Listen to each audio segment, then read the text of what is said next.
The McElroy brothers are not experts, and their advice should never be followed. Travis insists he's a sexpert, but if there's a degree on his wall, I haven't seen it. Also, this show isn't for kids, which I mention only so the babies out there will know how cool they are for listening. What's up, you cool baby? It's familiar, but not too familiar, but not too not familiar. It's a new craze. And good girls, do you wanna just say, hey, I wanna? Just say, hey, I wanna. Hey everybody, welcome to Club MBMBaM. My name is Justin McElroy. My name's Travis McElroy. My name's Kid Vid, which my Christian name's Griffin McElroy, the baby's brother.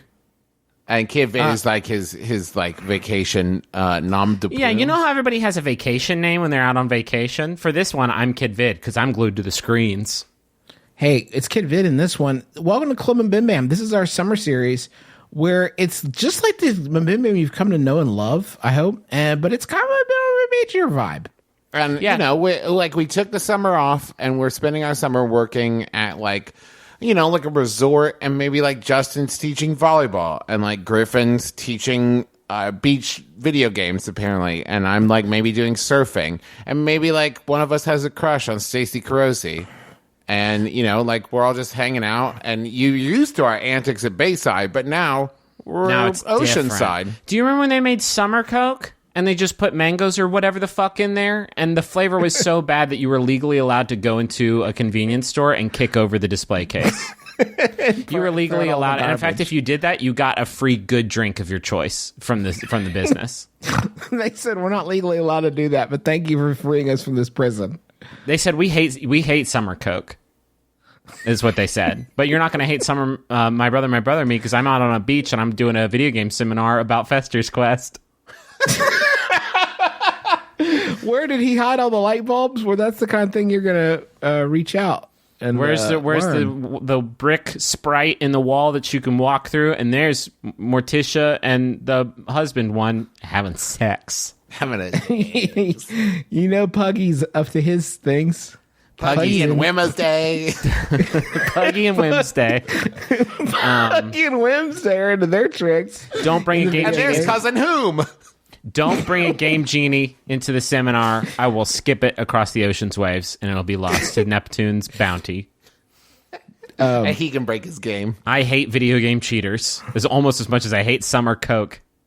Oh, hey, it's new MBMBaM Club MBMBaM guest star Miguel. He's here to talk to us about some great cocktails for the summer. Take it away, Miguel. Hi, Miguel. I hope you don't have a racist accent. Oh, boy. Did you have one, and now you're thinking of a less racist accent, Miguel?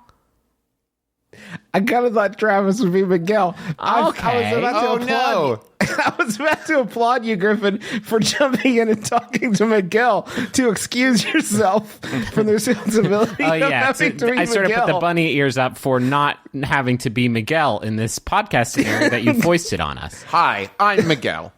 Hi, Miguel. Hello.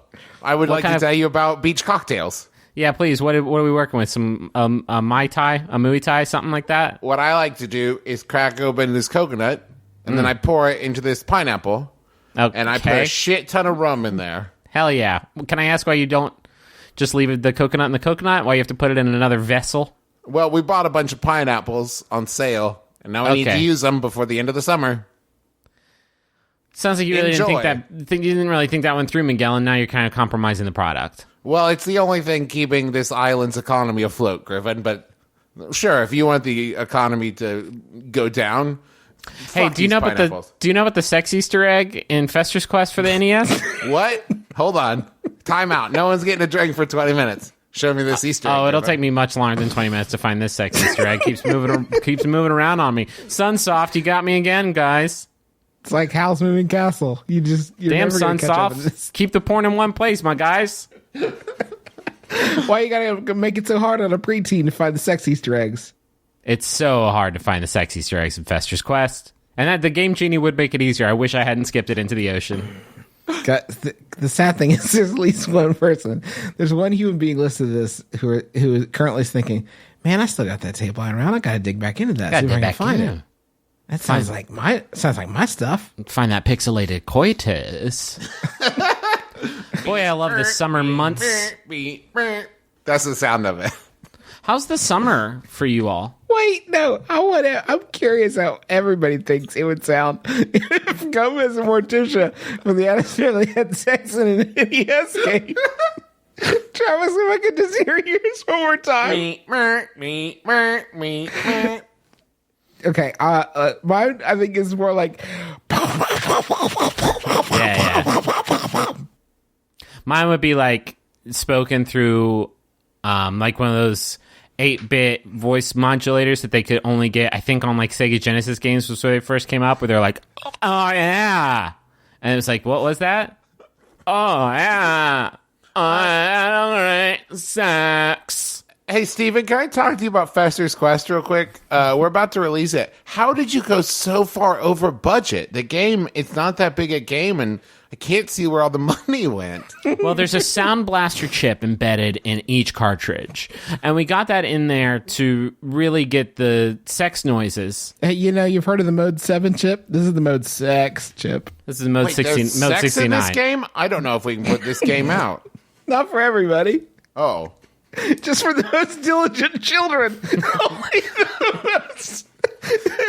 What's great is you find the Fester's Quest sex Easter egg, and then Fester actually walks towards the camera until he gets very, very close, and then he provides like a Sound Blaster voice chip sex lesson.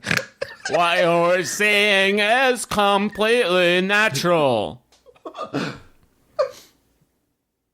Yeah, okay. Approved. Thumbs up. Release away. Sounds great. Yeah, greenlit. We've gone gold, folks. And that's how Miguel lost his job in the video game industry and ended up slinging drinks at Club MBMBaM. He was just so gratified that somebody had found it. How much budget did you think they spent on diagrams? Because there's pretty blocky pixels in there. They have to render anything with any accuracy. I feel like that'd be a little tricky. This does explain why Fester's Quest was just like you walked through one door and it was the kill screen. Because apparently it was they a short put the rest game, of the game behind a pixelated wall. All the spooky energy could be found just on that first little map. Little did you know the real spooky energy was hiding behind that secret sprite. Secret Sprite was my second least favorite modified beverage that they released for the summer. Can we do some advice? I can never find it. Yeah, because we just spent 7 minutes talking about fucking Fester's Quest, the NES game made by Sunsoft, full of sex. I think it was full of Sunsoft. I've said it so many times now that it must be true. Like, I'm trying. I just want to address something really quick. What kind of fucking misguided logic was going on for the Sunsoft corporate family, where they thought, you know what kids are like into right now? The fucking Addams Family. Well, That's not only hot, that, right? what member of the Addams Family has the most heat right now? Well, yeah, which one is like really? Because here's the thing: the Addams Family movie didn't come out until 2 years after Fester's Quest. So this is trying to yes, Travis. What I'm telling you is this is trying to capitalize on the heat from the series that ran from 1964 to 1966, and this game came out in '89, right? So it's like, what are they trying to trade on? It was the brother game to its sister game, which is a game based on the one normal human from the Munsters. But it was like her going. It was like a Willie Beamish scenario where she just like walked around town and made friends with people and ate a sandwich. Don't even get me started about Pugsley's scavenger hunt. Like, why would you think we want to spend a lot of time with Pugsley? And why would you think we'd want to spend that time looking for hidden items in the Addams house? Anyway, can we please not talk about Sunsoft games anymore? Yeah, I just want to real quick say Arrow the Acrobat. And moving on. Just before we get in, we wanted to tell everybody we got special guests this week, Jake and Amir from If I Were You, their podcast, and of course all their YouTube videos and TV show and everything. They're on our podcast to give some advice to you, the people, just like they do on their podcast. And Travis, so Travis straight is to you on their episode that goes live today. Also, Travis is on their podcast. We did a little crossover because there's thing is also an advice podcast, and the beef has been like so real lately. And the let's call it what it is, which is a full blown social media battlefield We needed Yeah. to disarm each other, and so we've done this with this joint operation. Yeah, so everything's cool for now. I really want to stress that. For now. We'll see. We'll see. We'll see how it goes. So here's the question. My roommate moved out 4 months ago. He continued to pay his half of the rent while I lived alone until the end of our lease. Considering that I've done all the cleaning, how do I split up the deposit we get back? Does he still deserve half since he paid rent all this time, or do I get a larger chunk since I was integral in getting the deposit back? That's from Courteous Cleaner in Kansas. You know, it's a funny thing about security deposit, especially when you're younger, because I think you do give, like, they're treating this in this question. I was about to take umbrage with the fact that they're treating it like a bonus and not like money that they're getting back that they paid together.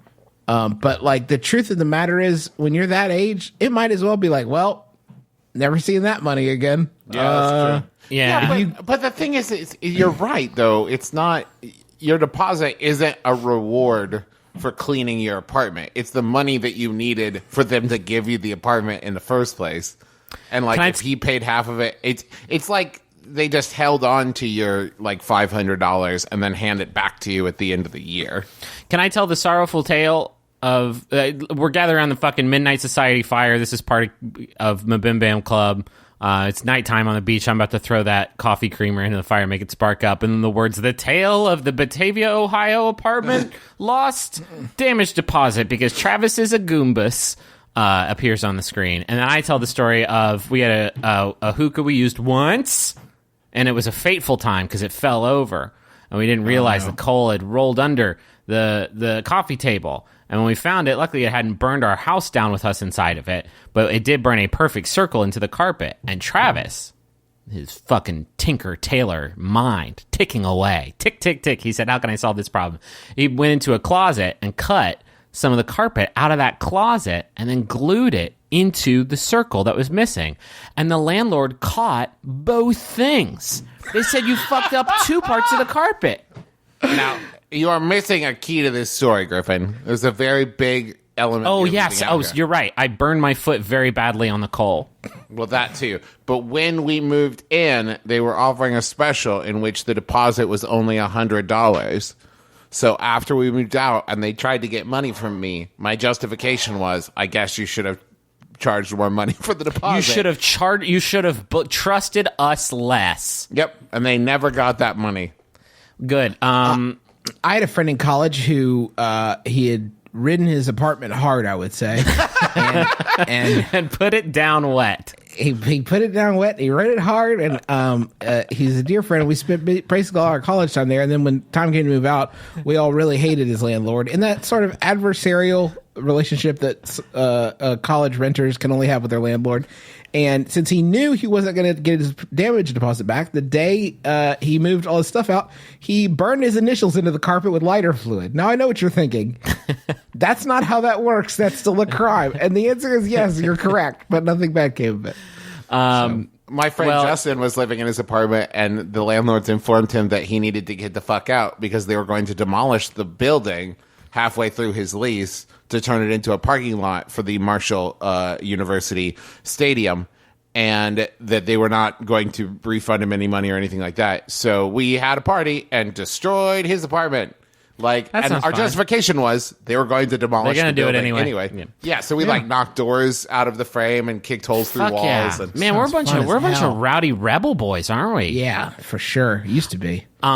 Here's the answer to this. First of all, I'm leaning towards you got to just give them their part of the deposit back because they paid that money probably without agreeing to not get it back if you cleaned up the house. Also, I'm assuming they cleaned up their self mess when they moved out 4 months ago. And the fact that they kept paying the rent, I think they get the money back on this one. yeah, That's you true. got a whole apartment to yourself for like 4 months. And they That's your paid the bonus. rent for it. That's you got to give them their money back. Yeah, sorry. Do you want a Yahoo?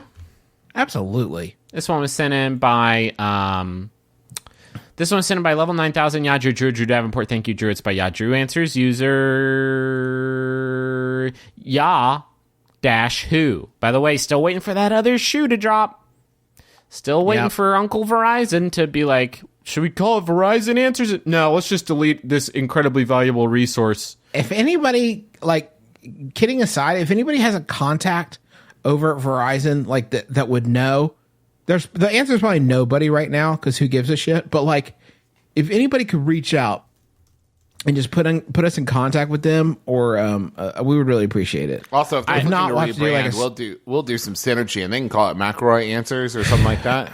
If not, we'll have to do some social media campaigning, and I don't want it to come to that because that can be exhausting. I tried yelling at the young woman from the Verizon commercials where she's like in the store, and I just yelled last time that I saw one of those commercials on my TV, like, please don't take this from me, like, over and over and over again. And in fact, I've done it every time that commercials come on, and that's because that's the secret. You got to visualize the energy and put it out there. I'm pretty good friends with Can You Hear Me Now, but he's at Sprint now, so that's no good either. I bet we could go down to the kiosk at the mall and just see what that kid knows. Which store does the woman from the commercial work at? Because I think she's the. You're talking about my friend Milana. I think she's the president of. Oh, you're right. Beans. She probably wouldn't be able to help us out with the Verizon thing unless she knows some sort of government backdoor into Verizon servers. No, anyway, it's just her and Flo and Can You Hear Me Now and all the other human spokespeople hanging out. Where's the beef? And where's the She's beef? there. Where's the beef? Is there? They're all there. Time to make the donuts. John Machida. They're all there. Dude, you're getting the Dell got invited in after Jared left was kicked out. He was dishonorably discharged. Anyway, Yahoo. They're just all sitting around a kitchen table eating Garmin Boza, just like being terrifying. Like that one scene from Fire Walk with Me. Anyway, here we go. Yahoo asks, that's the user's name. Is there anything you can do to mute the sounds coming from the bathroom if it's about 10 feet from the living room? I don't even understand why I have to ask this. Same, bro. How is there not a product on every shelf in every convenience store to do something about muting bathroom noise from urination to defecation? Thank you, doctor. Should I just put a button with a music player nearby, or automatically have loud music play when a sensor detects the door closed? That ain't mute. You're talking. Okay. Yeah, we're talking about two different things. Drowning out. That's boring.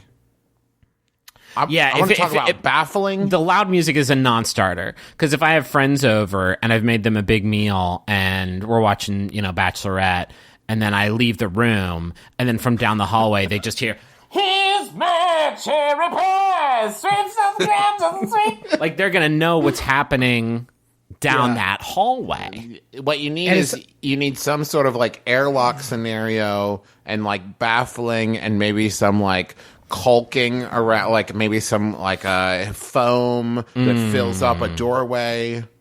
Do you think if old-timey people who use outhouses, like, we think of them as so backwards, but if they came into our world and the modern world and saw what we did, they'd be like, oh my God, you do it in the house? You just shit in the house? You just shit in your house? That's buck wild. That's profane. Wow. You just basically go in a closet and shit in a hole? What's the matter with you? Let me get this straight.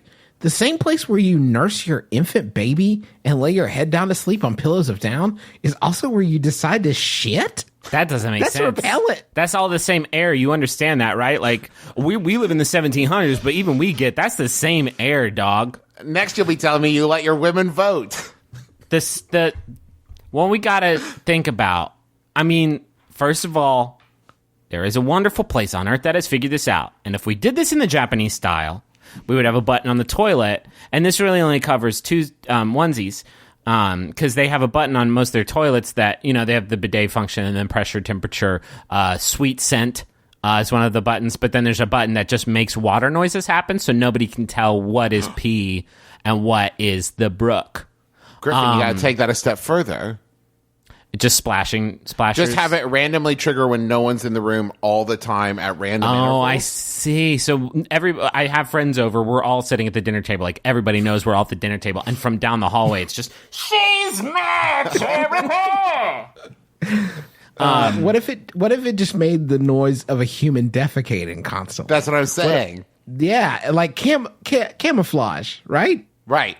You can't hide it. So instead, you got to hide in plain sight. Damn, Mike, Okay. where did you get that new car? That's fucking awesome.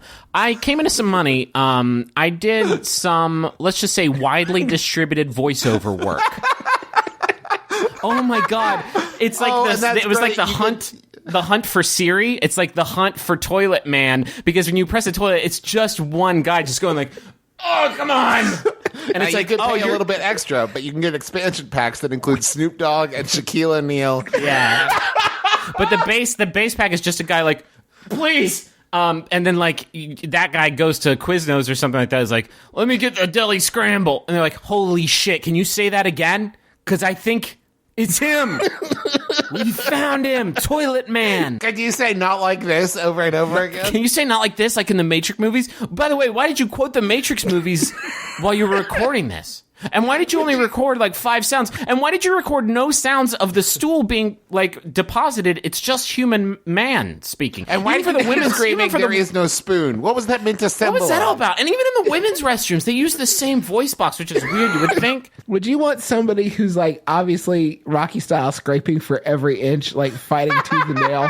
Or would you want somebody who just like is a stone killer and goes in and no scopes, like no just blasts it clean out, like no problem? I would actually want it to be a variable, Justin, so that some days I could really pull for him. Oh, there's and a other days I dial. could be really proud of him. There's a dial that on the toilet before you punch the button that's like how Buck Wild's about to get in here, and it's represented by the hospital pain scale. What would be fucking great is if they could work a little bit of narrative in there. You know, like if I'm going to have to listen to this guy crowing about his twos all the time, he could at least work in like he's a spy. That would be good. Or just one time mix in some muttering about his asshole boss, or maybe like just a reading- little crying.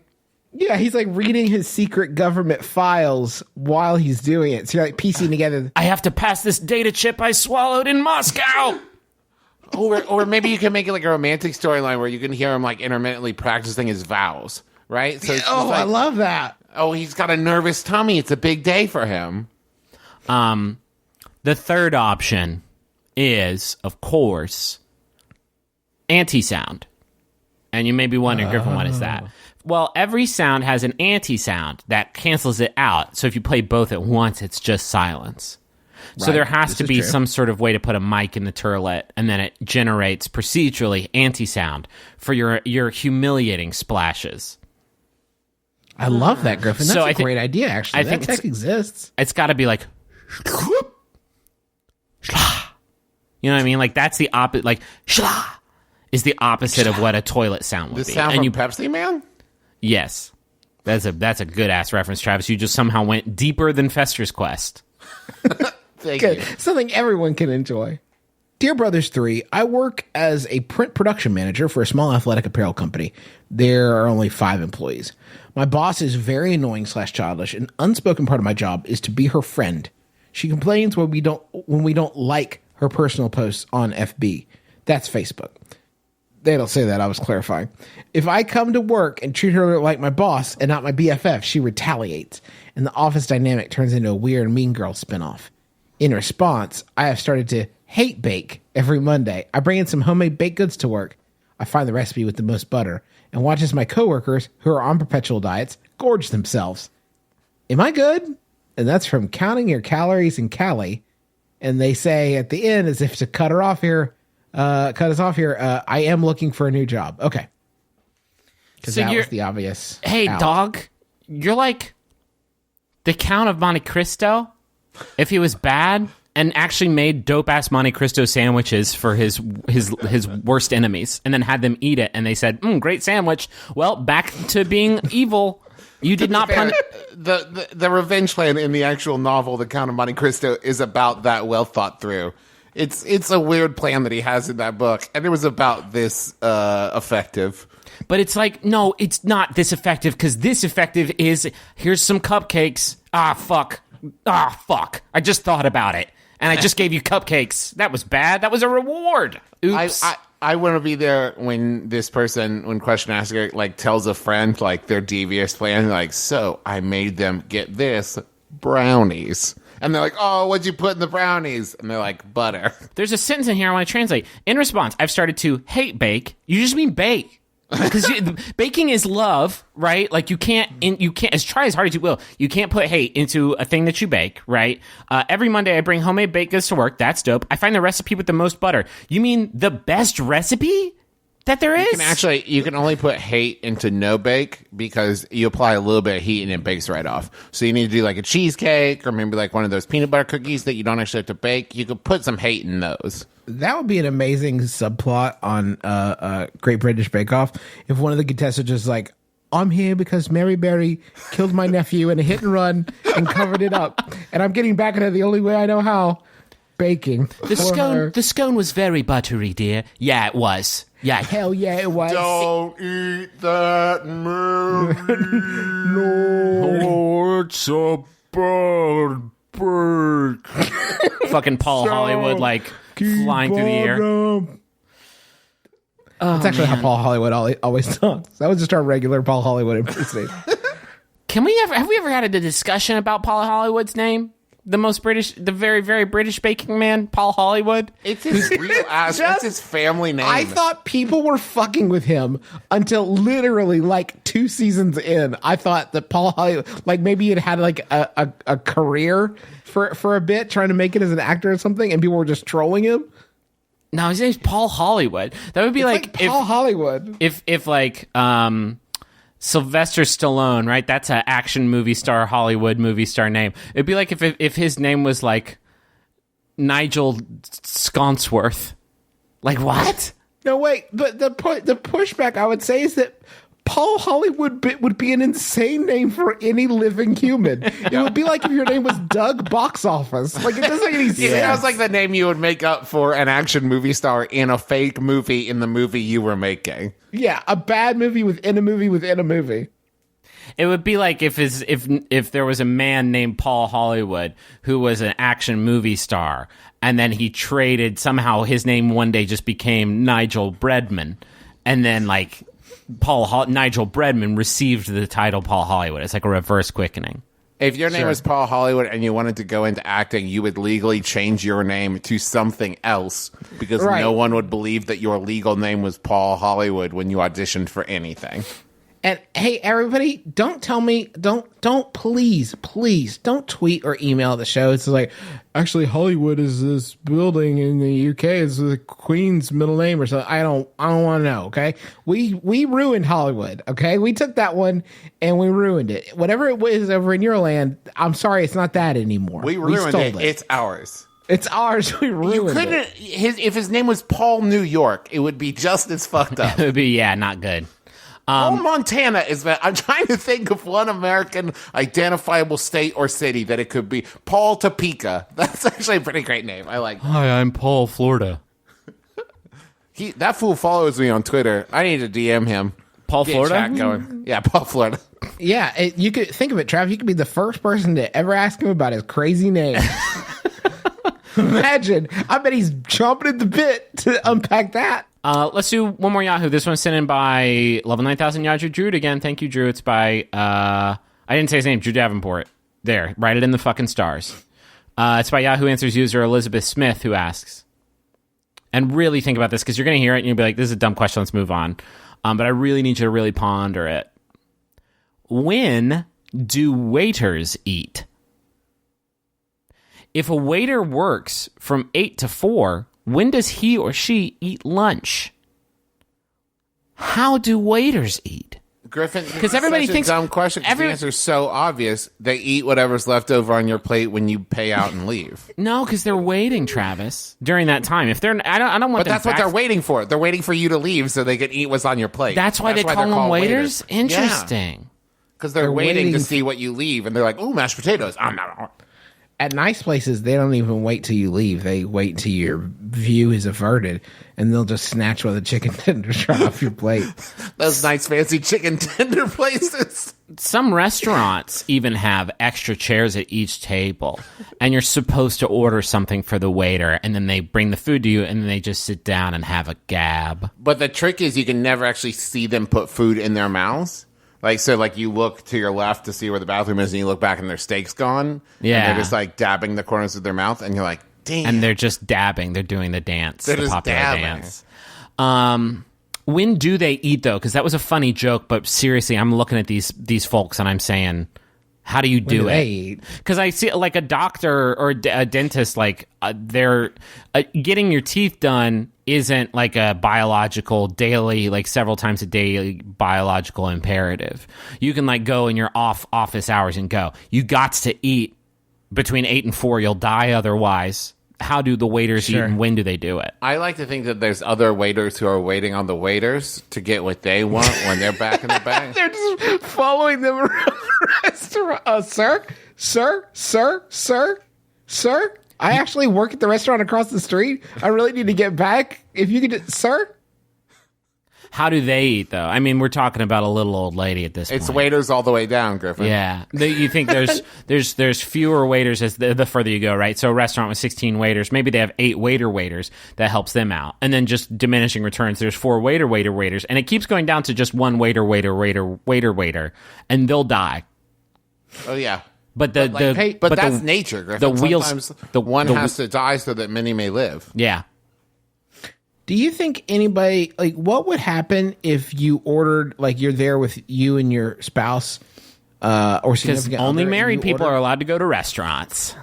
No, I just needed a number, okay? So you're there with your spouse or a significant other or just a friend maybe or whatever. Or your insignificant other. Or you're somebody, a stranger, an escort. I don't care. You're there with one other person and you order 3 entrees. And when the waiter brings them, you say, the third one is for you. Please. Take a seat and rest those puppies.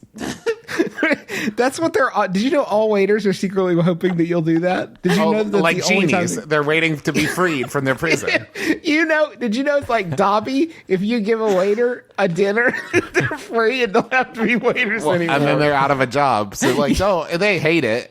They finish the chicken tendos, and then you say there will be no tip, and then they turn into smoke and fly into the salt shaker. You've trapped them. I'll wait on you now. Now You've I'm waited long enough. Allow me. If you went to a restaurant, okay, listen. Okay. If you went to a restaurant that offered you the option to take your own plates into a window at the kitchen when you were done, would you? But they made it perfectly clear that it's fine if you leave them. Would you do it? Is there any bet? Do I save money if I do it myself? There's nothing. Then no. No. Okay, Travis says no. Griffin, what do you say? Yeah, I'd do it. Yeah, I would have no choice. But I'm so glad they don't offer the option. I would have absolutely no choice. I would have to bust my own table. I would want some sort of candy from the transaction, though. Oh, what a good boy. Open up. Here comes a peppermint. I would call this restaurant Dick's First Resort, where it's all about how nice everyone can be all the time. Yeah. Okay, now I'm ready to go to the money bin.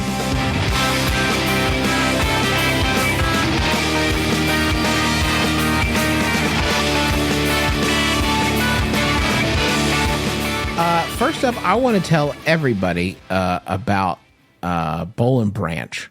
Okay, if you're sleeping, and you should be, because it's slow essential. down. Yeah, I know. If you're sleeping, it's essential. Then you should be sleeping on the finest sheets available. And for my money, that's bollandbranch.com. BOLL and Branch. They release the luxury linens. That's what they sell. Luxury linens.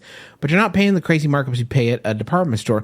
You get all the comfort of luxury sheets without paying luxury prices. Now, I know what you're thinking. I want to try these for myself, but I'm worried about the risk. Well, don't. Just go to bollandbranch.com, BOLL and branch.com, and they'll let you try them risk-free for 30 nights. If you don't love them, you can send them back. You have nothing to lose. Better than that. If you turn them into ghost costumes, you will not. That doesn't. No, yeah, that ain't gonna fly. If you string them up between you and your sibling's bed because you share a room in a 90s sitcom and you guys are having a tiff, as long as you don't puncture them in any way, you can probably still return them. Probably still be okay.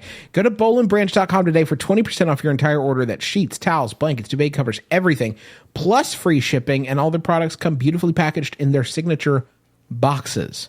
So go to bollandbranch.com today for 20% off your entire order and use the promo code my brother and start sleeping a little better for once, for a change. Griffin, can I ask you a question? No.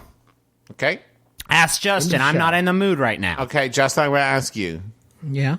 Do you know wine? No, I don't know anything about wine. Well, what if you had a friend that You're not really really... listen what I'm doing. Oh, I don't know anything about wine, and I really hate it. I wish I did. Oh, are you whining? Yeah. So what if you had a friend who not only... Do you want some wine with that cheat? Fuck. Go ahead, Trav. What if you had a friend who knew about wine and could get you wine, and all you had to do was answer a few simple questions for them? I do. His name's Jerry. He's been hooking me up since I was 15. Thanks, Jerry. It's my first Jerry shout out. First of many. First of many. Can't believe we made it 314 episodes without hitting up Jerry. How have we not mentioned Jerry yet? Jerry. If you know somebody more reliable than Jerry, I'd love to hear it, though. I do.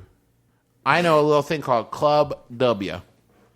Now, Club W is... Okay, so maybe you've done like subscription things, for snacks or for underpants or for stuff like that. Well, this is for booze, which I always appreciate. And basically what it is you answer some questions as far as like, do you like chocolate or vanilla? Do you like sweet or savory? You don't need to know any complicated wine terminology or what kind of palate, or do you like Chardonnay versus whatever. All you need to know is like what kind of candy you like, what kind of food This is you my like. brother Travis. He knows one kind of wine. You don't need to know anything about wine in order to enjoy wine, because that's what Club W is there for. You tell them the kind of stuff you like, and they make suggestions for you. And then they're going to ship it to your house.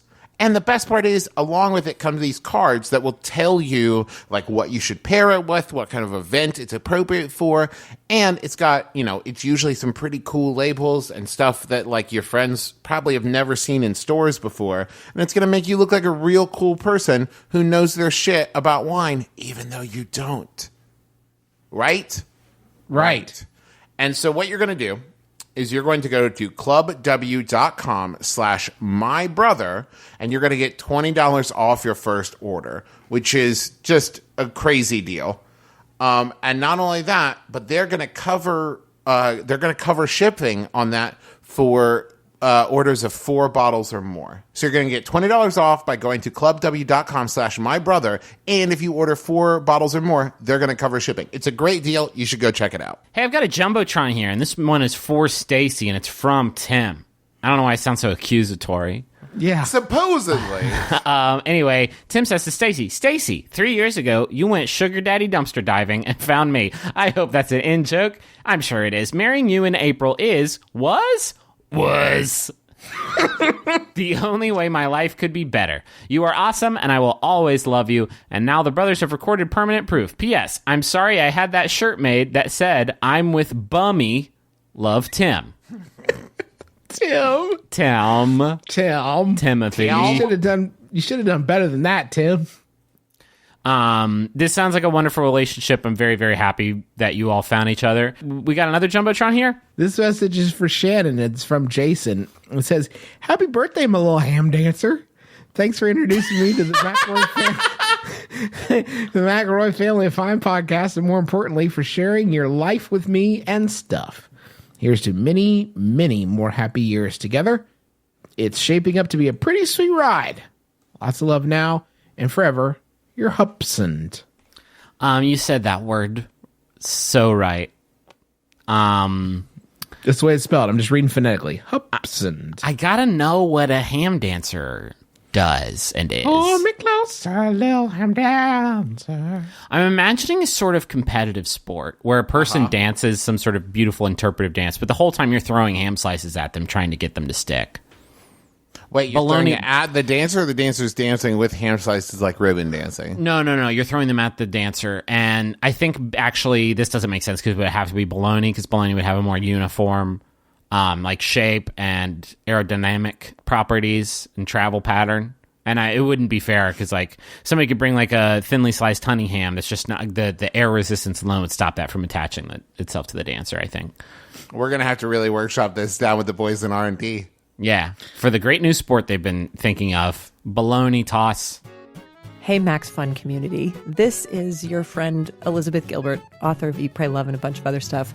I am a longtime member, supporter, and devoted follower of Maximum Fun. And now finally I have my own podcast on the network. It's called Magic Lessons, and it is me coaching people through their creative issues and problems. This season, we have some amazing creators that we're helping through their joys and struggles of making something out of nothing. And then I bring in special guests like Glennon Doyle Melton, Brandon Stanton, Martha Beck, the poet Mark Nepo, Michael Ian Black, Sarah Jones, Gary Scheingart, these amazing friends of mine to come and help coach these people so that they can get their work done. I hope you'll tune into it. It's called Magic Lessons, and it's all about love.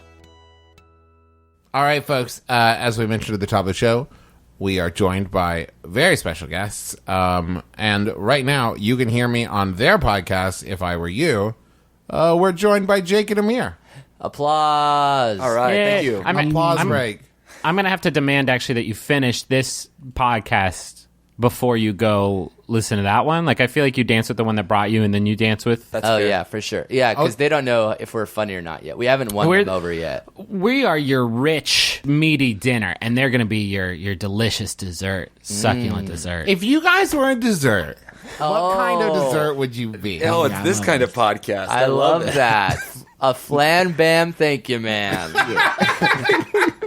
Is I've that always something? said that about you. Yeah. Is that a treat served at the Guy Fieri's Kitchen and Grill? It is. Yeah, it's at that, and it's at a Denny's. It's at one Denny's in actually Cincinnati, where you're moving. Oh, to. that's So nice. you can actually order that yourself. Did they steal it from Guy Fieri's restaurant, or it's did Guy actually- Fieri steal it from this one Denny's? It was in actually Cincinnati? spontaneously created Yeah. at both at the same Parallel time. thinking. It combusted into one magical dessert. By the way, Guy Fieri.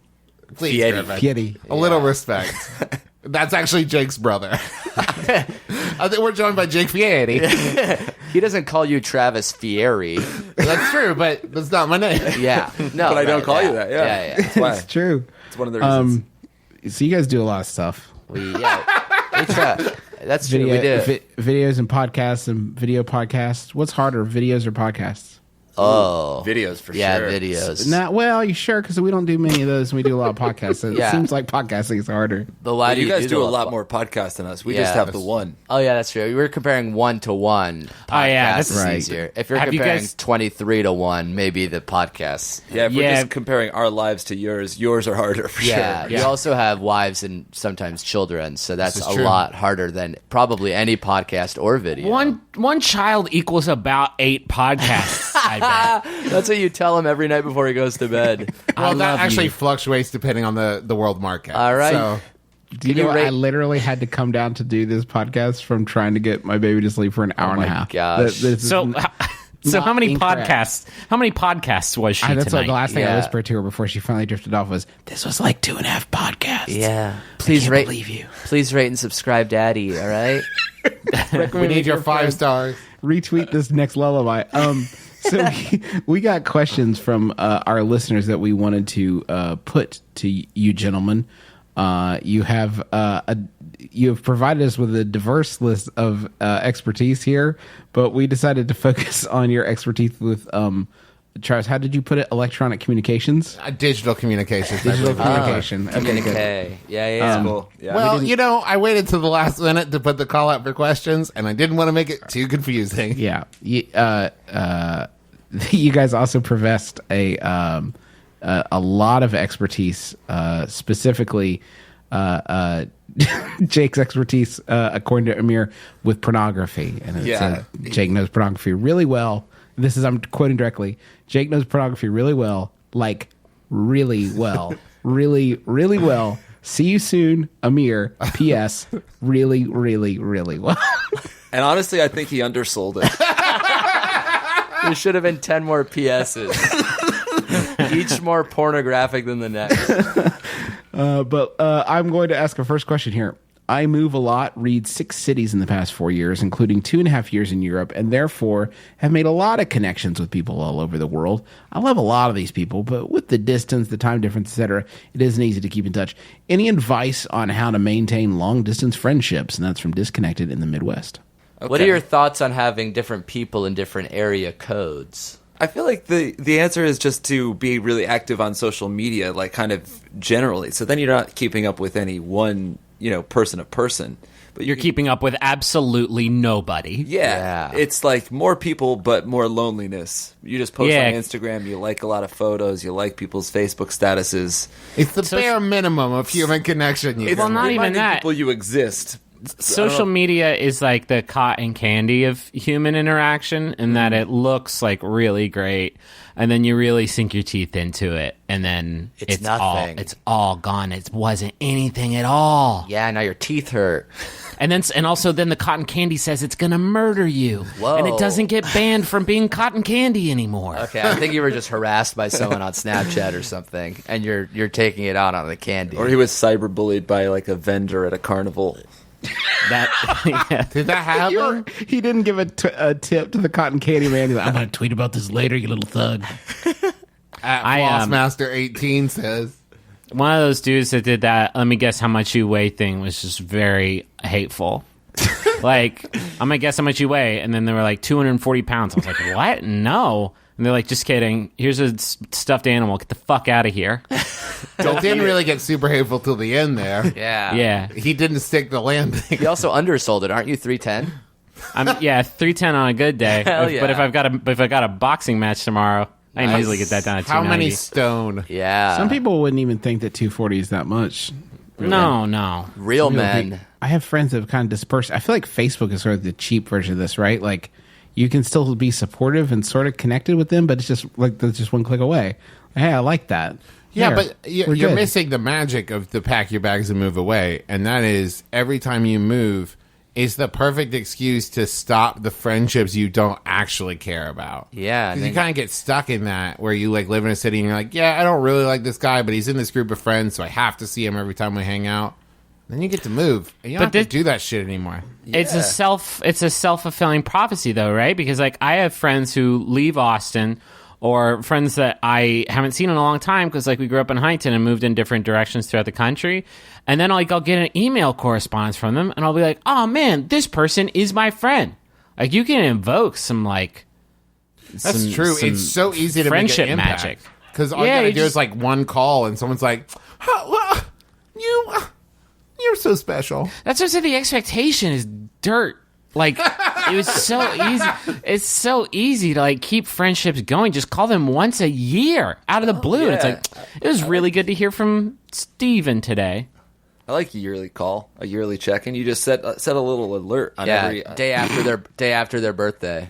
Oh, that's when you're feeling the Always most late. lonely. Always do it the day after. If you sound a little distracted at the end of the call, it's just because you're making your calendar appointment for the next year. Something really important happens in your life. You're like, oh, I can't wait 6.5 months to tell Steve about this. Yeah, so you call on their birthday, and then the next day you call to check in because it's been a while since you had a non-birthday call with Colin.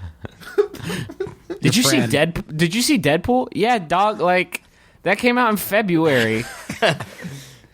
Yeah, but your birthday's in January, so I haven't spoken to you then. That's What do your you want fault. from me? Is there a way to get people to take digital RSVP seriously? I found that Facebook RSVPs are almost 100% unreliable. I thought meetup.com would be more reliant, but people seem to flake on these as well. When did saying yes become no, but I would rather inconvenience you by making you prepare twice as many guests / attendees. Even group emails are failing. I organized both small lectures and a kickball team. Help! That's from RSVP in Richmond. I literally can't make people show up. I will have them verify and guarantee in digital writing, and it does nothing. My small lectures. Yeah. I only need a dozen people. My friends are like trying to gather smoke. Please tell me what to do. They get off on lying and saying they'll come out, and then they Now won't. you joke, but that is a fetish a lot of people have, Yeah, a lot which of is people love garbage that. food. They love to know that like snacks and appetizers have been thrown in a garbage can somewhere because of their actions. The kickball's the worst one, though. Like, you just kick it towards the goal and you think, Dylan RSVP'd. I know he's going to get this. Alley-oop it into the goal for me. Especially when the rich kids camp shows up to take you on and you don't have any of your poor but lovable friends with you to beat them. And you're like, I got 20 RSVPs. I don't know what happened. And then the rich kids beat you up. Yeah. Where's my motley crew of charming misfits. Motley Crue totally RSVP'd to be here. I got 8 maybes, and I figured I could tip the scales if I posted on the event's wall. I have a problem with who posts maybe in a Facebook event. Yeah, just don't post. You're maybe by default. Well, if you don't say Everybody's anything, maybe. we'll assume you're maybe. Yeah. I might be at every event in the world tonight. Yeah, I don't know. I might be. Yeah, I guess I may be going. That's when it's forecast. That's like when it's forecasted. There's a 50% chance of rain. That's basically like, oh, I don't know. Yes. You're no more aware than you were before you checked the weather. It's 50%. Yeah, that's the least decisive you can be, right? Or is I have no idea. or is 10%? Now I'm confused philosophically. There's a 2% chance of rain. Yeah, that's more certain. I'm not willing to rule it out, but there's definitely I think 50% is maximum uncertainty. Any closer to 100 or 0 is slightly more you're certain. 50-50. It's a coin flip. Yeah, you're guessing. That's what they should say. They should just be like, I don't know, there might be rain. Bye. Yeah. So That's what's my your day. job? And I'm going to go enjoy I my know paycheck. it's 50-50. It could or it couldn't. I'm watching the fucking news so that you tell me yes or no. I think there's different strata of like digital communications and how seriously you take them. So that if I say I'm having a birthday party on Facebook and I get 10 people saying, yeah, I'm in to that. But then I get a text message going and I'm saying, hey, I'm having this birthday party, and only 5 people respond to that. I know that 5 people are going to show up. For some reason, like it being a text message, it makes it more believable in a way, because you wouldn't. Phone. I'm not going to start being accountable for things I do on the internet. I do a lot of things on the internet. I say a lot of things on the internet. Really fucked up things. Yeah, really dark shit. Like the fingers and hands I use to type into like garbage Twitter and say, terrible just junk 24 hours a day are the same hands I use, same computer I use to like RSVP to your thing. Like there's no, I said that on the internet. There's no accountability there. But then do you have another set of non-garbage hands that you use to type out your SMS messages to your but I friends use to my let them know phone. that you're... That's different. That's Yeah, my phone. It's I use real. my hands to type and my phone to text. And he puts on those gloves that I have have the the gloves. I do reactive have stuff the on the gloves. tip of the fingers. Yeah, You know those things? Those are good. And keeps Why do it- we do that? That's true, though. Like, when I text you something, my word is bond. If I say I'm going to come to your fucking concert on Facebook, I'm probably not going to. So what if it's an Android to iPhone green bubble? Is that just Oh, as, man. just Nah, as that's binding just as mocking. glue? It's not real. Yeah. Well, Green there's is- to further Schrodinger this shit. Those, in my experience, go through about 50% of the time. Yeah. At that point, it's just we're playing Calvin ball. If it's green, what's it mean? If it's blue, you know it's true. That's what I've always said. That's what I've always said. You have a tattoo. Yeah, That's right so there. cool. It's of a pineapple, but still. Yeah, but if you look close. I just noticed it. Yeah, there it is. Use the cipher. Turn it 90 degrees to the left. It's glowing. Don't look directly at it. It's look away, green. Amir. Amir, It must be smelting. green. It's actually the Declaration of Independence. You got to. I've tried online dating, pretty much all of them, but have not had any luck. We're All of talking- the relationships or all of the online I dating dated services? everyone. All of the sexes. Then, everybody. We're talking anything from a guy telling me he loves me after 3 dates to one sending me a link to his YouTube so I could see his rap videos before we met. FYI, we never ended up meeting. I guess they were bad raps. So Or my too question- good, and they got too good, nervous. and you were intimidated. Drake. So my question is this: what am I doing wrong? What advice can you give me to attract nice, normal guys? That's from Can Jake and Amir name me? P.S. I'm a girl. So you guys have to pick a name for this girl. All right, I'll say the first thing. You say the last. Yep. Jenica. Twinditch. Wow. All right, next question. That was really good. It's what they call an alley-oop in the comedy game. So she's tried everything and she hasn't had any luck. Yeah, no luck on the online dating. The unfortunate thing is that she needs to keep on trying. She has to keep Yeah. on plugging. The But what's problem the is, best practices? What's the tips and tricks? I think the only tip is that like almost 100% of guys on these apps suck. Right. So So like, and you only need one. Like, if you hear about people like, yeah, I married a lot, like 100 people, and now I found my soulmate, and now we're married. It's like, okay, nobody cares about the 99 failures because you found the one good one. It's a numbers game. She that just being has only said- been out with maybe 8 guys instead of 99. well, she should get off. If she's on Tinder, she should switch to Bumble. Oh, that's a good upgrade. Or Hinge. These are fake or these are real? You have to no. remember, we're 3 Those- very married guys. Yeah, those are real. yeah. But here's a couple fake ones. You know, if Bumble doesn't work out, you should try out Juicy. Oh yeah, Juicy. But if Juicy's not good, try Not You. Oh, yeah, Not You is really fun. Or you can try Tiykah, Tiykah. Yeah.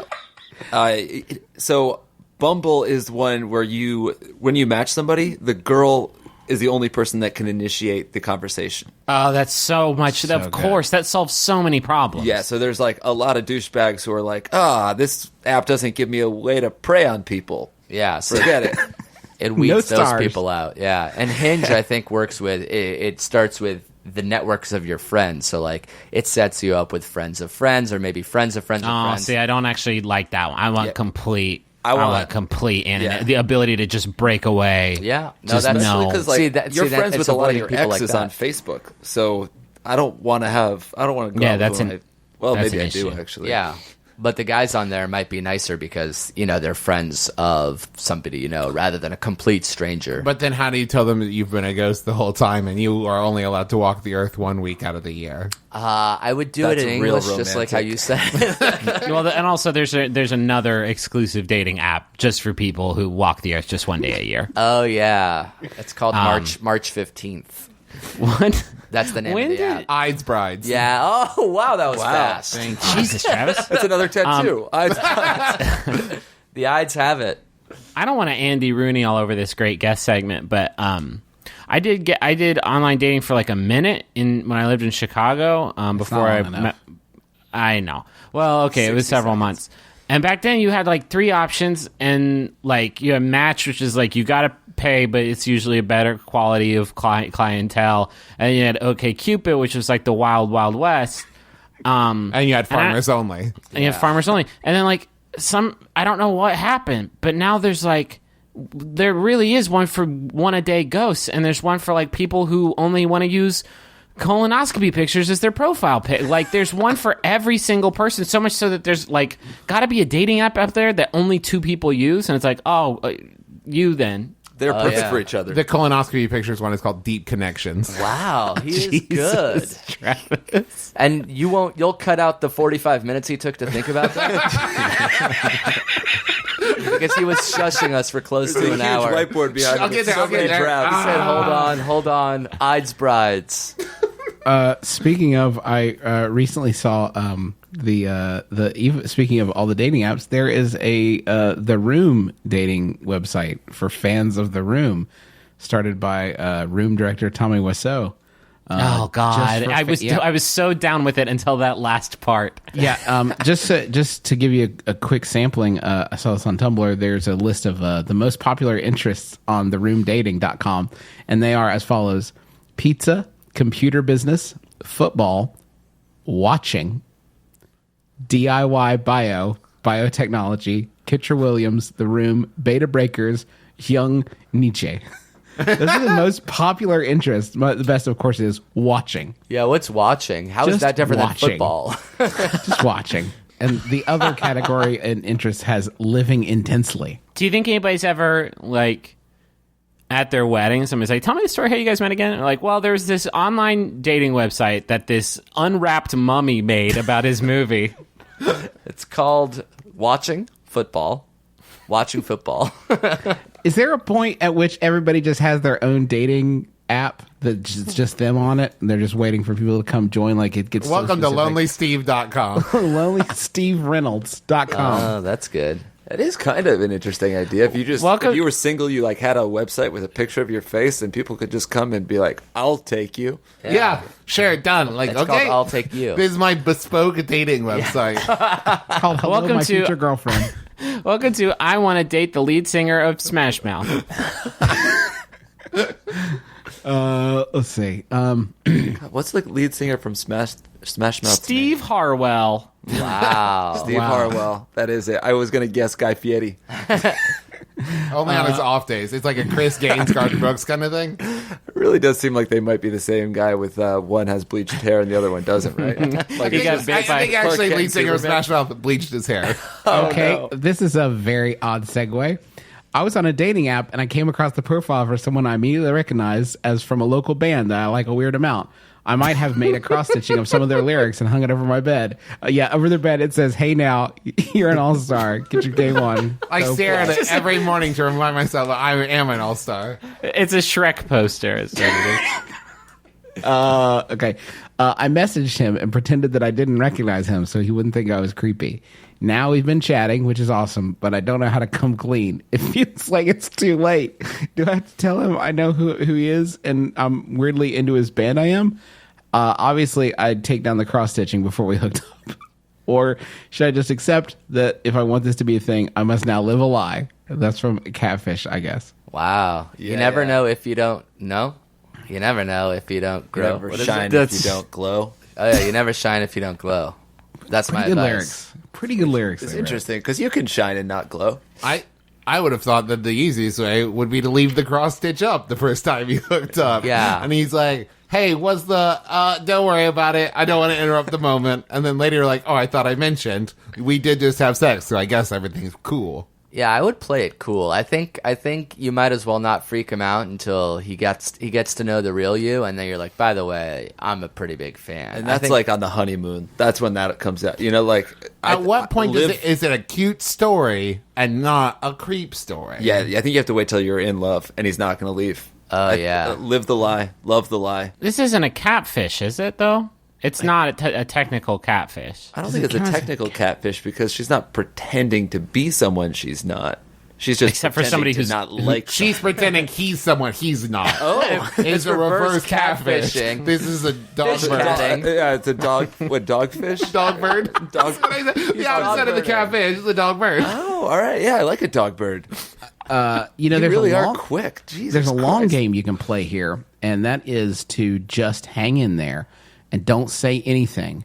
Because if you do continue to date this person, eventually you will have to see their band so many fucking times that you actually will no longer be a fan. It'll actually go full circle, and it's like, if I have to hear them play Walking on the Sun one more fucking time, I'm going to attempt to walk on the sun myself and set myself alight. But you just hang in there long enough, and you won't be a fan anymore. Yeah, two things. One, maybe you can cover up the cross stitching with a poster that says "Hang in there, kitty." That reminds you to hang in there long enough. And two, a little bit of an aside: as we record this podcast episode, Smash Mouth is doing a concert at the Grove right here in LA. Oh, Bye. What are we doing here? They fucking opened for us in Boston, basically. Oh, like at the Wilbur? They did a free show the night before that we missed, but they're getting around, I guess. But They're we following did the tracks. next day get to hear someone talk about that they also saw Daughtry perform and how much better the free Smash Mouth show was than the free Daughtry show. They are, they're playing at a mall right now. So it's like American Girl Store, Aero Postal, and then Smash Mouth. How right do you next know to like Smash an Mouth's Antians. tour schedule? I know He's that on the they're- forums I know they're every at the day. Grove tonight I'd go see Smash Mouth. I'd fucking Heartbeat. absolutely go see them. for No free in a question. mall. Yeah. Yeah. Especially if I can hit the gap after. Yeah. Let's see. We got another question here. I'm a grown-ass woman who's been texting for over 10 years, but I have yet to figure out just how the hell to end a text conversation. If I have to go to work or sleep or drive, it's easy to just say that. But otherwise, they all seem to stagger slowly towards an awkward, clumsy end. How do I know when the conversation is over? And that's from Rachel Rosing. They never end. It's a thread. It's a text. I hate that answer. Yeah. Yeah, I Because don't that like means that they at all. could respond at any time, Jake. Yeah. No. Yeah. No, my time is my own. I know. Nope. But you don't have to. I mean, you don't have to respond right away. Yes, I do. I'll let text hang forever, and then I'll respond, and I'll be like, "Oh, sorry, I was doing It's something." like how do you end an email thread? Does it end or does it just naturally You just cancel find your to a account. halt? Yeah, Gotta start a new I throw my account. computer away. Every time someone texts me, I immediately respond because I'm afraid that if I do not, they will think I am dead. Yeah, I mean that's tough. That's how my life It's works. a hard world that we have to live in. Yeah. I feel like there should be. You remember when William Shatner used to end all of his tweets with "My best, comma Bill," which was very, very good. And then he realized how much of that sweet character space he was wasting with that, and so he just started doing MBB in all capital letters. I wish that there was like an emoji stamp of just like, my best, Griffin, and then like. Griffin has left the conversation. I wish you could also do that, just like Griffin has left this text message conversation. Oh, like and people would see that in the chain. Going offline, like on AOL. Well, I think the thumbs up emoji is a pretty great stamp, actually. Sure, yeah. I like all of us are such popular internet commodities, right? I think we have the ability to push something a new sort of standard of communication forward. I would like to put out there and just see if you guys pick it up and run with it, the idea that the monorail emoji can be like the stamp at the end of a conversation, as if to say, I'm going to get on this monorail and leave this conversation now. Well, that works until you go to Disney World, and then you're like, I'm about to get on the, oh, shit. Oh, shit. Well, that's fine, too. You don't want to get text while you're in Disney World. Somebody would be like, hey, what are you up to? And you would just send them monorail. And they'd be like, oh, they're at Disney World. They don't want to get my fucking text all day while they're on the new Star Wars ride. My wife's dad has figured out a pretty good solution to this. He ends every text to her with "Love, Dad," so that way he never has to respond. If you think about it, it's like no. There was a signature at the end. I said "Love, Dad." That was the end of it. That was the end of our text. That was the end of our conversation. Forever. Love, Dad, monorail. Monorail. That's a good idea, Grim. It's more of a Shelbyville idea, but here are some questions from my dudes, Jake and Amir. What Tinder bio would make you swipe right? I don't know if that's the good one or the bad one. Oh, like what Tinder bio if we saw... I'll tell you what... No, Justin doesn't know which direction is the good one. Oh, that's the question? It right depends who's good. swiping. Right is right. Oh, yeah. Okay, right. Okay, so what's a good Tinder bio? I don't like when it's like, hey, I'm 5'9", you have to be taller than that. Sorry. Like demands or rules right off the bat. Right. If you blank, swipe left. That's Yeah. what like a lot of bios say. I guess if I see a sincere song or movie quote, I'm like kind of a little bit turned off because like maybe that person takes themselves a little bit too seriously. Mm-hmm. What if they announce that they're like a black widow or like a praying mantis, but like in human form, and they kill their mate? Is that a left or a right? That's cool. sexy. Yeah. Oh, okay. Especially All right, if wasn't like expecting you that. start to see like kind of like the what is it, the red hourglass symbol on their belly. Yeah, and you start to realize, holy shit, on Now- the- it that wouldn't be on wasn't a the back? joke. I am What a if- literal spider, and I'm using An Tinder actual somehow. spider. You dated a daddy long legs for a couple of months. Is that Yeah, correct? I hooked up with a mosquito once, which was so awesome of me. And I've done that before. It's so draining.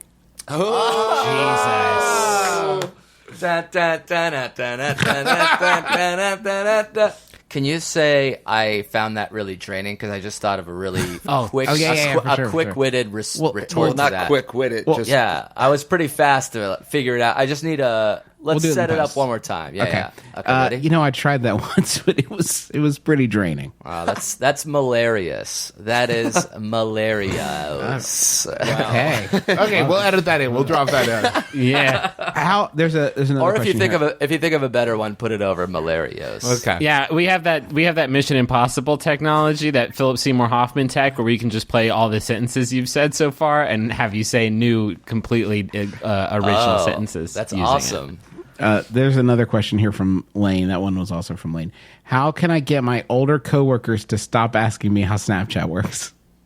Oh man, yeah. Your parents came for your Facebook, and now they're coming for Snapchat. Where do we go next, young America? I'll meet y'all there. Where shall we retreat? Late for old blooms. My knees aren't as good as they used to be. I have to pick up some Nexium, then I'll meet you guys over there. Do you think it's because I just recently figured out what Snapchat, how it works, and I think it has to do with people like assume there must be something more to it. Yeah, it's Like, very simple. That's why it took me so long, because I was like, okay, but like, what do you actually do with it? Because like I'm doing it, and it's just people sending me pictures of cats. Yeah. So like, It's what po- is it really? It's Pokemon Go for people who hate memories. I see my sister-in-law is 15, and sometimes I see her just like joylessly pounding through all the Snapchat she has just to like get him out of her way and clear it out. And I realized what it actually is training for inbox adulthood. That's basically what it's like to go through your email as an adult. So they're like getting great training in how to just mindlessly dig through all the garbage that gets dumped on their desk every day. Can you imagine if that was how email worked? If it disappeared after 24 hours? Fuck, that would be so good. Are you kidding me? Let's invent a new email app. Guys, edit this part out. We're going to meet afterwards. Could you try to convince them that Snapchat is just taking pictures and texting them to people? Like they just text random snaps of themselves to friends and family and insist that they're Snapchatting? Just watch them do anything and say, that's Snapchatting. You That's just did Snapchat, it. what you just That's did. it. Snapchat is native in your phone. Here it is. Snapchat is different for all of us. What is your Snapchat? Yeah. What's how your do- Snapchat story? How do you That's what they need. hashtag? How do you hashtag squad Snapchat? Let us know by answering below. Oh, Now, you're if using the looking at your podcast. podcast player right now, there should be a text oops. box lit Yeah. at the bottom where you can input your answer. Now triple click on the Go30 app. I don't have any more questions. Yeah, let's That's it. That we ran out of questions. You guys really burned those down, We've solved all of the issues in the world. Congratulations. more or Will. less. Yeah, those were the most important ones, to be sure. So what are you guys working on right now? What can people find more of you? Great question. The podcast is a big one. Our podcast, If I Were You, is on a network, Headgum, that we started. So So what's that podcast all about? that podcast is Jake and I, much like this podcast, giving advice. So that does sound like this podcast a lot. yeah. And I was on the most recent one, so I might just do their podcast from now on and just leave you guys here. That'd be awesome. I would move into this room. Yeah, we'll just you okay. can Let my switch. wife move to Yeah. Cincinnati. I'll stay here in this apartment. We'll all live together. It's gonna be wacky. As the two podcasts become one, even worse podcast. We negatively affected each other. It was not good. Yeah. What It'll- is that it'll be like- relationship goal? It'll be like Full House if Danny was just a shithead and also Yeah. didn't have any kids. Didn't have Yeah. any family, so he was just a guy living with his brother and his friend. yeah. Yeah. Okay, brother-in-law and friend. All right, perfect. Yeah, sorry. The podcast is one big thing, and then our network is another, and then we have that show on Vimeo, Lonely and Horny, which is Jake and I sort of taking these questions and answers and putting it in a narrative setting. What if this guy didn't know about these podcasts? This clueless man trying to navigate dating in 2016. Yeah, no, we get questions like, I'm cheating on my girlfriend at college and it's going great. How can I keep my girlfriend from finding out about my new college girlfriend? Good Lord. Yeah, people are not good. Have you thought about just calling the show just like Bad and Horny? Oh, maybe season 2. Or just like, how about Bad Boy? Ooh, Bad Bad Boy. Boy sounds almost that too taken? hot. Oh, Bad Boys is taken. Yeah, Bad Boy But is not fine. the singular. Yeah. What if it was how just about- Martin Lawrence? Call it Bad Boy, and the only change is that you show up in a leather jacket, and then everything else is basically the same. There is an episode where Amir's wearing the Ryan Gosling jacket from Drive, Yeah. the Scorpion. Which was based on a podcast question where it's like a friend in our group keeps wearing this Ryan Gosling jacket from Drive. How do we tell him to stop? Oh, I thought you were saying Drive was based on a podcast question. yeah. It's like, I think it was just- loosely inspired by This American Life. Episode 12. Monorail. Monorail. Thank you so much to Jake and Amir for taking the time to talk with us. They're nice fellas, nice boys, good boys, real good boys. Real good boys. Want to remind you that you have now. I'm going to give you an official time remaining to order our awesome card game expansion for the game Monikers. You have 9 days left. Okay, for $10, you're going to get the McElroy collection. Which let me back up. If you don't know Monikers, it's a game kind of like sort of a take on charades, but fun. And it's a great party game. One of the very most fun ones you can play. It's widely available, by the way. I saw it in the Huntington, West Virginia Target today. So Whoa. it is, yeah, it's out there. We have an expansion to that game full of jokes from the show and references from all the McElroy family of products that is available there. for you. We wrote all the cards. There's like 112 of them, and it was really hard to write all of them because we didn't know what to say, but we did it anyway because we never say die. We never give up. And you can pre-order it for $10. And once this pre-order period ends, we have no plans at the moment to make more than that. So the pre-orders are all we're doing. So you'll want to pre-order those, and we'll have them out by before the holiday season, I believe, or within the holiday season. They'll be there in time of the holidays. But you have 9 days left. And go to McElroycollection.com, pre-order that, and don't miss out because you'll be really sad. And order a bunch of them, then make a killing in the black market that's sure to emerge once that period ends. I mean, I guess that's fine. Don't do that. Well, no, That's don't do that. It's fine, but don't do that. It's fine, but don't do that, wink. A portion of those sales will also go to Grow Huntington. That is a new urban farming project here in Huntington. It's supposed to fight addiction with urban farming, giving people who are in addiction recovery a productive way to spend their energies, and it's a really cool project. GrowHuntington.org, by the way, is the GRO. GrowHuntington.org is the website if you want to check more information on that. But a portion of all sales from our expansion is going to go directly to them, so you're helping out a good cause too. So McElroycollection.com is that website address. Please go and pre-order that now. You only have just 9 days left. As we've announced previously, we are doing My Brother and Me TV show with CISO, and we need your questions for that. So we've set up like a Google form that you can fill out to submit your questions.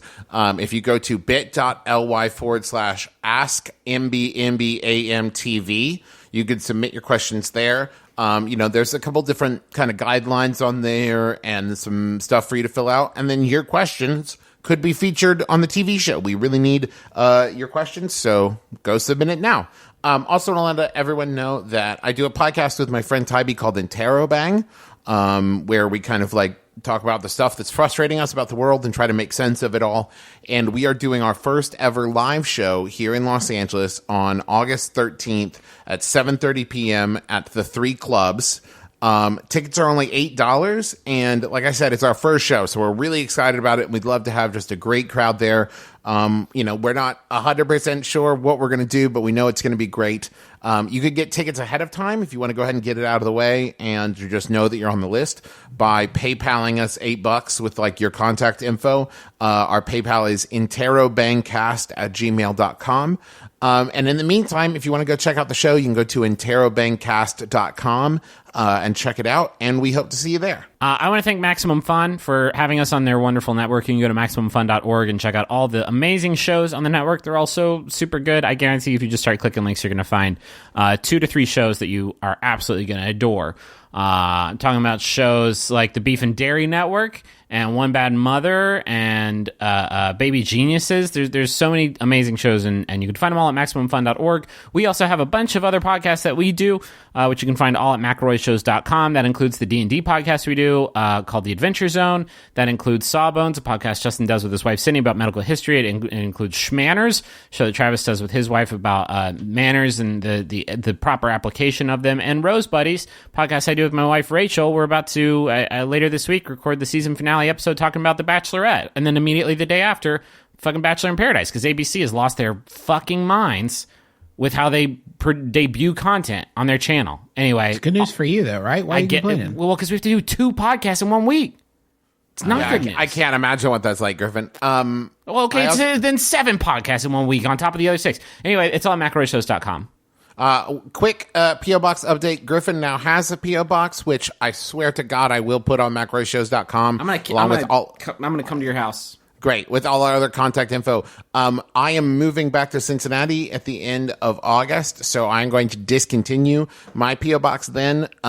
If you've already sent something, don't worry about it. I'm still going to be here another month checking it, but don't send anything else out new from now forward. If you want to send anything, you can send it to Griffin or Justin. Okay, and thanks to John Roderick and the Long Winters for the use of our theme song. It's a departure off the album Putting the Days to Bed. It's really good. Griffin, do you have a final Yahoo for us? I do. Is sent in by Riding High, Zoe Kinski. Thank you, Zoe. It's by Yahoo Answers user DDD, who asks, not the Kirby villain. It's like the letter 3 times. DDD asks, will bong water get my plants high? like My that. name's Justin McElroy. I'm Travis McElroy. I'm Griffin McElroy. This has been my brother, and me. Kiss your dad square on the lips. But will it?